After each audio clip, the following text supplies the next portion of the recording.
Hello engineers, आज हम cyclic pilot test करने जा रहे हैं। Cyclic pilot test skin friction और एंड बेयरिंग निकालने के लिए किया जाता है और साथ ही साथ हमें अल्टीमेट बेयरिंग कैपेसिटी भी पता लग जाती है, जिसको हम इनिशियल वर्टिकल पायलट टेस्ट भी कहते हैं। तो वो भी हमारा इससे हो जाता है। तो ये pilot test same vertical pilot test के जैसा होता है, ऐसे ही उसका सेटअप होता है कैंटिलेज या एंकर से, और सेम उसका प्रोसीजर भी सेम रहता है, बस थोड़ा सा चेंज होता है। तो इस टेस्ट को करने के लिए हम अपना पूरा सेटअप डिज़ाइन करते हैं। जैसे कि इस पायलट टेस्ट का डिज़ाइन लोड 241 मीट्रिक टन है और इसका टेस्ट लोड हमारा 2.5 टाइम्स करके 602.5 मीट्रिक टन है। तो इसके लिए हमने 25% एक्स्ट्रा लोड डाला है, जिससे हमारा कैंटिलेज वो इक्विपमेंट का वेट समेत 753.125 मीट्रिक टन का हो जाता है। तो हमने यहाँ पे सेम जैक यूज़ करा है। पैकिंग को फिल करने के लिए स्क्वायर हमने रेंफोर्समेंट्स यूज़ करी हैं यहाँ पर 25 mm डाया की, और हमने इस जैक को जो है प्रेशर ट्यूब की मदद से पावर पैक से कनेक्ट कर रखा है। पावर पैक पे हमने प्रेशर गेज कस रखा है।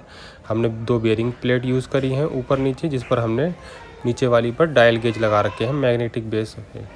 तो हमने इस तरीके का सेटअप डिज़ाइन कर रखा है अपना। पूरे सेटअप को पूरे बोरों से, मिट्टी के बोरों से हमने फिल कर रखा है।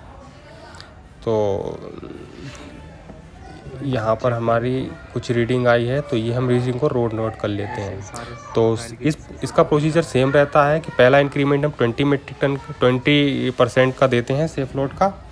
तो हम सेम यही करते हैं, पहला इंक्रीमेंट देते हैं। इंक्रीमेंट देने के लिए रीडिंग नोट कर लेते हैं, फिर 1 घंटा रुकते हैं। 1 घंटा रुकने के बाद फिर रीडिंग नोट कर लेते हैं। तो इसके बीच की जो रीडिंग होती है मेंटेन रीडिंग कही जाती है। तो इस मेंटेन रीडिंग अगर हमारी 0.2 के अंदर है तो हम अगला नेक्स्ट इंक्रीमेंट या फिर नेक्स्ट प्रोसीजर को फॉलो करेंगे, वरना हम 1 घंटे रुकेंगे। उसके बाद में हम रीडिंग ले लेंगे 1 घंटे रुकने के बाद में। फिर उसके बाद में लोड को, जितना लोड हमने डाला उस लोड को उतार लेंगे, यानी कि 0 कर देंगे, उसका रिबाउंड कर देंगे।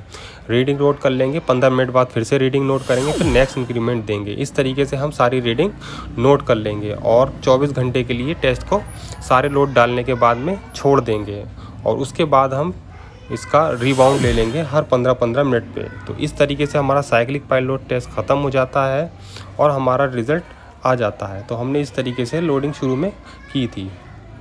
आप यहाँ पे देख सकते हैं हमने किस तरीके से बोरे फिल करके लगा रखे हैं। इन बोरों का एवरेज वेट जो होता है वो 35 kg होता है।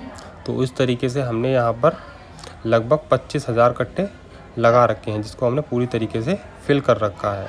तो हमने यहाँ पर इस तरीके से टेस्टिंग का उद्घाटन करा था, पूजा करी थी, और हमने यहाँ पर अपना सेटअप भी लगभग हमारी 750 टन की कैपेसिटी का लगा रखा है हमने। इस तरीके का हमने डायल गेज यूज़ करें। इसकी रेंज 0 से 50 mm तक है, लीस्ट काउंट 0.1 mm है।